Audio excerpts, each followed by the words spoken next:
Dan, silver or gold, which one?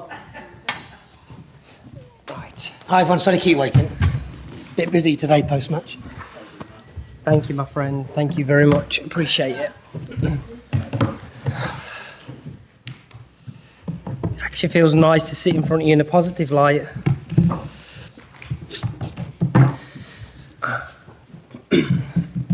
Okay, hello everyone. Apologies for the delay. Welcome to Marc Skinner's post-match press conference. Do you want to start us off? Yeah, please. Thank you.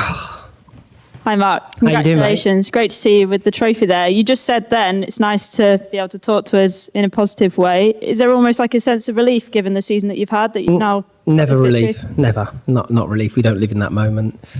I'm happy with the job that I'm doing at Manchester United. I'm really... You know, if we believe that we should be winning everything every second of then we're not in the right space right now. That's what we want to aspire to be. But to add this gives the experience for the players to build on.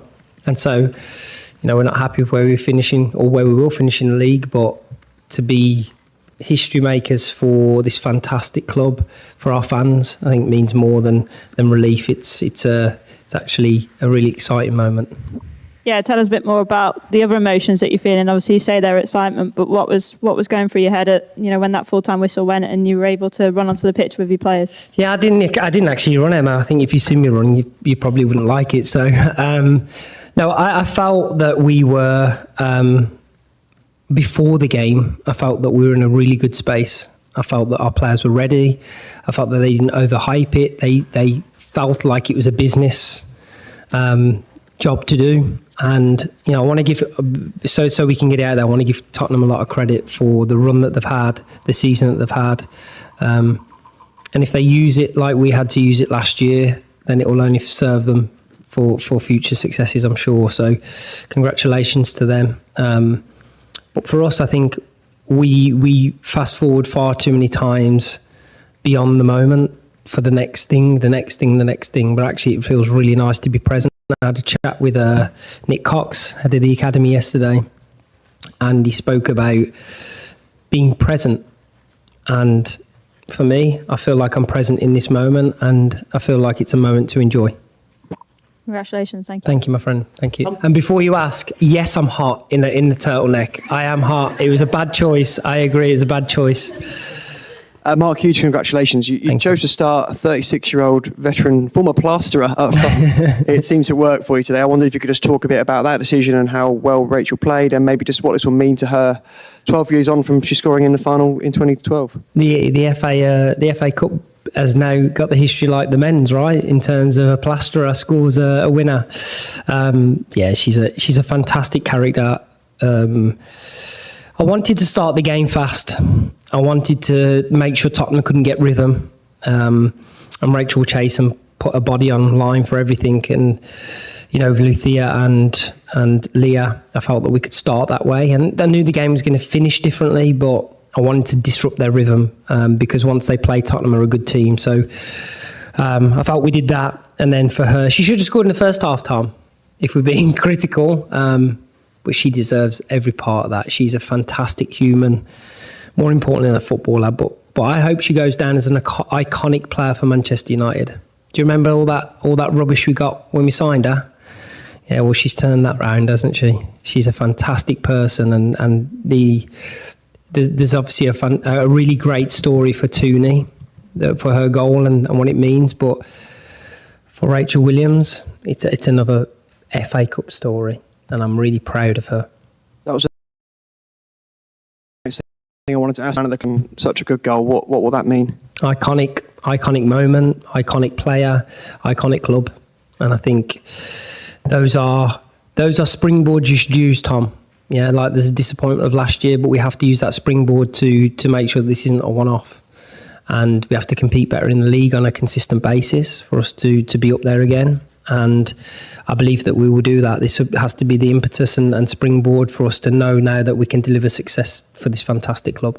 Yeah, in terms of the springboard, what will be your message to the board now while you're playing? Lots of people pointing out that Sir Jim Ratcliffe and Dale Brailsford were at the men's game instead of this one. I was just wondering maybe what what you think the next step is for the club, and what you can talk to them about the future of the women's team. Yeah, I mean, in all honesty, Tom, it just feels like a really positive space to be in. We know as a club that we want to be winning titles and we want to be winning things, and obviously the men have the FA Cup to look forward to as well. But for us, I've just been really excited by the energy that it's driving within internally, and I think, it won't be long, hopefully, before we're in the talked about in the kind of elite winning, especially in the women's team that we've started now, hopefully.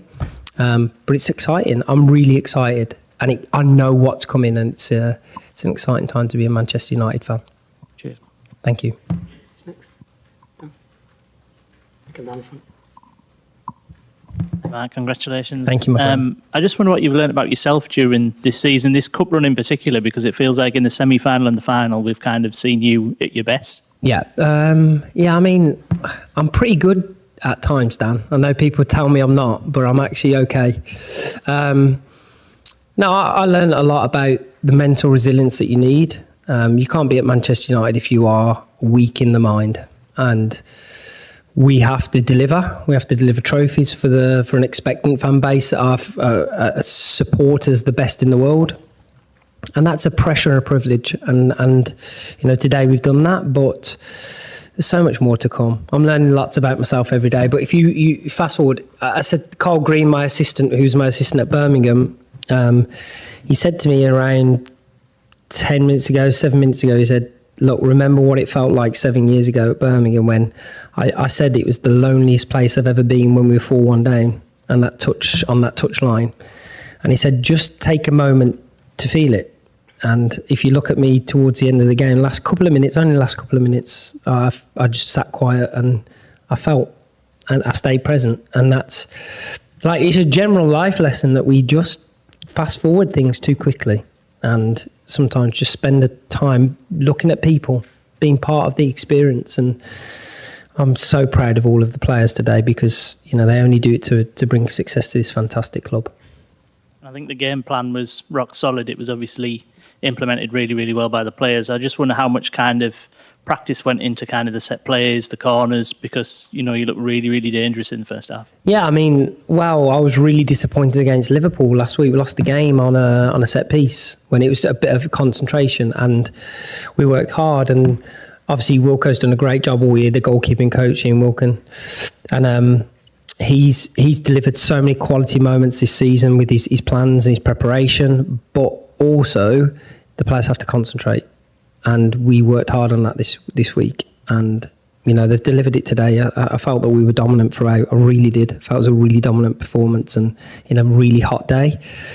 And even at the end, you bring players in to control the game, and they've done that. So it's a good game plan, and it worked.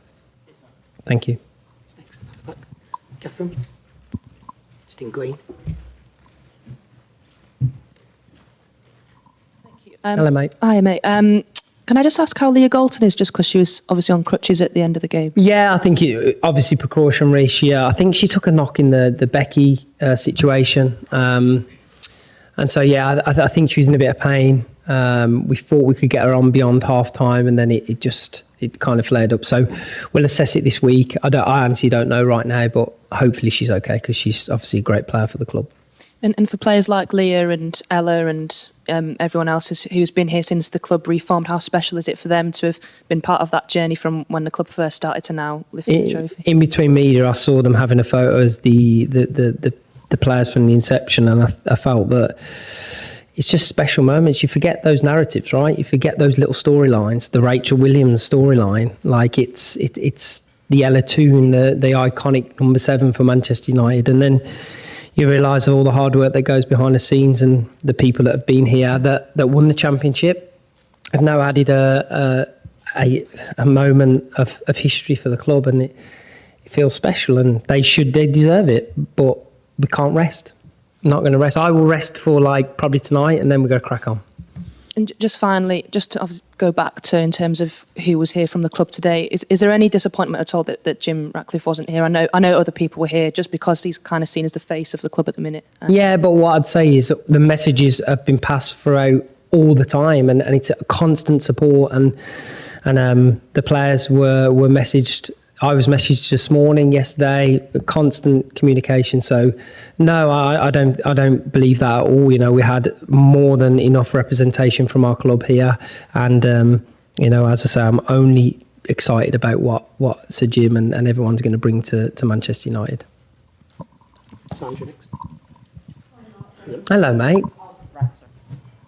Hi, Mark. Congrats on the win. Thank you. I know you want to live in the moment and just enjoy it for now, but I just wanted to ask, how much will you be using this to maybe pressure the board and the higher ups in terms of adding or doing what you need to do to take Man United further and back to that title challenge that you saw last season? Of course, and we're going to plan for that. Of course, I don't know if the word is pressured, Sandra. To be honest, I think it's it's just the constant support, continue to grow. That what I feel that Ineos are doing as they've come in is assessing where the club are at. They're continuously assessing, and I have no doubt that they'll put us in a position, not only the women's team, the academy and the men's first team, in a position for us to be successful. And I absolutely believe that. That's not all that I've seen since I've been in. So yeah, I think it's not about pressure. I think they've always been supportive, and it's about support and helping what we need to get us to there. And I think we've been working on that all year. And just in terms of this cup win for you, I mean, what was the initial emotion when the whistle blew? Yeah, I mean, just I don't know. There was I held back tears, just because it was like a feeling of emotion that it's one of them where something hits you and you're just like, I know what I should react like, but it just hit me, and it was a nice moment. It's something that I'll share with my family later, and yeah, I'll make sure my 5-year-old gets this winner's medal, because I got a lot of stick for throwing the last one away last year. So, but we want gold here, not silver.